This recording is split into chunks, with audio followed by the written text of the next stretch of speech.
ইয়ার কাছে যাই, দুদুভাইয়ের কাছে যাই। দুদুভাই, এই মুহূর্তের খবর হচ্ছে কুয়েটে ছাত্রদল ও বৈষম্য বিরোধী দফায় দফায় সংঘর্ষ, বিজিবি মোতায়েন করতে হয়েছে।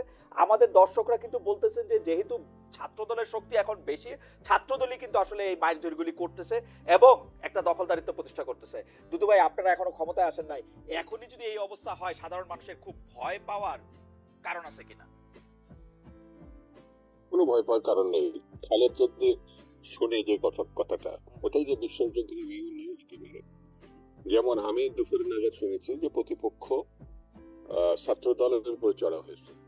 তা আমি বললে বিষয়টা এমন দাঁড়ায় যে আপনি তো ছাত্র দলের প্রেসিডেন্ট ছিলেন, বিএনপি করেন, বিধায়ক, আপনি ছাত্র দলের পক্ষ নিচ্ছেন।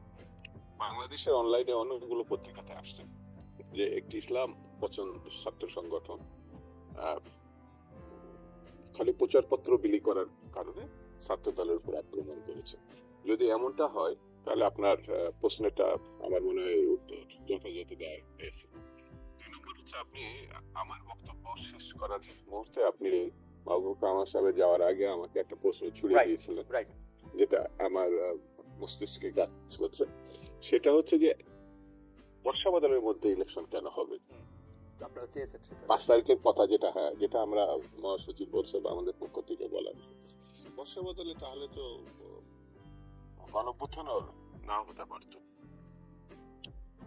একটা কথা আছে যে দুটো বাচ্চা, একটু ছোট্ট, আমি সময় নিয়ে 1 মিনিট, সেটা হচ্ছে এক মেয়ে আরেক ছেলে বন্ধুকে, ছোট্ট বাচ্চা একেবারে 3-4 বছরের, বলছে যে তোমার মার যে বাচ্চা হয়েছে আজকে, এটা হতে পারে না, কারণ আজকে তো রবিবার, রবিবার তো ছুটি থাকে, রবিবার কি করে বাচ্চা হয়? বলছে না, তোমার হাসপাতালে দেখে এসছে। বললেন তাহলে তুমি ওটা ভুল দেখছো, রবিবার কোনোদিনে বাচ্চা হতে পারে না।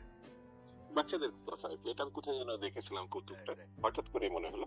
তো 5 আগস্ট কোনো কিছু সম্ভব না, এটা আমার কাছে মনে হয় না সম্ভব, যদি জাতি সিদ্ধান্ত নেয়। বাড়তি একটা জিনিস হাতে নিতে হবে বর্ষাবাদলের জন্য, সেটা হচ্ছে ছাতা। অনেক প্রাকৃতিক বিপর্যয়ের মতো মানুষ ভালো কাজ করতে পারে না তা না, তবে কাজটির গুরুত্ব আছে কিনা, আর সময় যদি থাকে 1 মাস এদিক ওদিক করে আরো ভালো করা, তাহলে সেটাও হতে পারে। আমি দুইটা কথা বলতে চাই। প্রথম কথা হচ্ছে গণ অভ্যুত্থান তো ক্যালেন্ডার দিয়া করা হয় নাই আসলে, এটা একটা ইনজাস্ট হ্যাপেন। আর 2 নাম্বার কথা হচ্ছে যে আপনি আমি যারা শহরে থাকি তাদের জন্য হয়তো এটা শুধু ছাতা, গ্রামের জন্য হয়তো এটার মধ্যে কাদা পারানো, পানি পারানো। এখনো তো আর বাংলাদেশ উন্নয়নের জোয়ারে একদম শেষ হয়ে যায় নাই, সিঙ্গাপুর হয়ে যায় নাই, সুইজারল্যান্ডে হয় নাই, রাস্তার আইল দিয়েই আসতে হবে, তারা কাদা ভাইগা আসবে, এটা একটু কষ্টই হবে মনে হয়। আমার কাছে, আমি আরো স্পষ্ট করে বলি, আমি শ্রদ্ধা করি 5 আগস্ট যারা রক্ত দিয়েছে, যারা বিছানায় কাতরাচ্ছে আহত হয়ে, নো ডাউট আমরা তাদের জন্য প্রার্থনা করি, আল্লাহ তাদেরকে সুস্থতা দিক। যারা শহীদ হয়েছে তারা বেহেশত নসিব হোক। এই দিনটার কথা স্মরণ করে একটু কাদামাটির মধ্যে যদি আমাদের কাপড় উঁচা করে হাঁটতে হয়, অসুবিধা কি? এই সেন্সটিভ তো আমরা নিতে পারি। ঐতিহাসিক ঘটনা ঐতিহাসিকের মধ্যে দিয়ে নিতে পারি। আর 2 নম্বর হচ্ছে যে শহরের মানুষ যেটা উপভোগ করে, গ্রামের মানুষ বাধ্য হয়ে সময় রাস্তায় নামে। কাদামাটি তাদের কাছে তো কোনো ফ্যাক্টরি না। তো আমি সেই প্রসঙ্গে যাচ্ছি না, আমি মানে জাস্ট 5 আগস্টের কথাটা বিএনপি যখন বলছে সেটাকে ইয়ে করে যেন, আমি মাহবুব কামাল সাহেবকে উদ্দেশ্য করে আমি তাকে বড় বিষয়টি সমর্থন করে বলি, এটা তো একটা বিরাট পরিবর্তন। আমরা পছন্দ করি না করি, অনেক জায়গায় অসামঞ্জস্যতা আছে, তারপরও 5 আগস্টের আগের ঘটনা থেকে কিছুটা হলো তো স্বস্তির মধ্যে আসছে, কিছুটা হলো তো ভালো একটা নজির আসছে। বাকি খারাপ কাজটা তো আমরা একটি নির্বাচিত নেতৃত্ব তৈরি করতে পারলেই, যেসব মানে খারাপ দিকগুলো আমরা প্রত্যক্ষ করছি, দেখছি, যার সঙ্গে কিন্তু 3 থেকে 4% ঘটনা। আমি দুইটা বিষয় আপনার একটু দৃষ্টি আকর্ষণ করতে চাই। আপনার আগের বক্তব্যে আপনি এটা বলছেন যে এটা আসলে যাতে একটা গণতান্ত্রিক সরকার ক্ষমতা আসে সেই জন্য এই আন্দোলনটা হয়েছে, এবং একটা অগণতান্ত্রিক সরকার যে 15 বছর ধরে চাইপে বসেছিল তাদেরকে সরানো গেছে।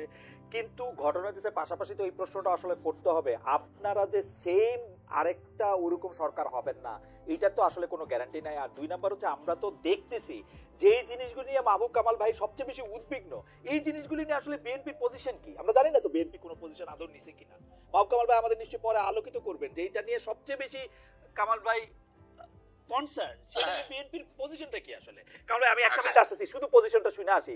আপনি যেগুলিকে আসলে তুলে ধরছেন এবং আমার উপর একটু বিরক্ত হয়েছেন, আমি মাঝখানে আপনার একটু থামাইছি, এইটা একটু দুদু ভাইদের পজিশনটা একটু শুনে আসি, যে পজিশনটা কি।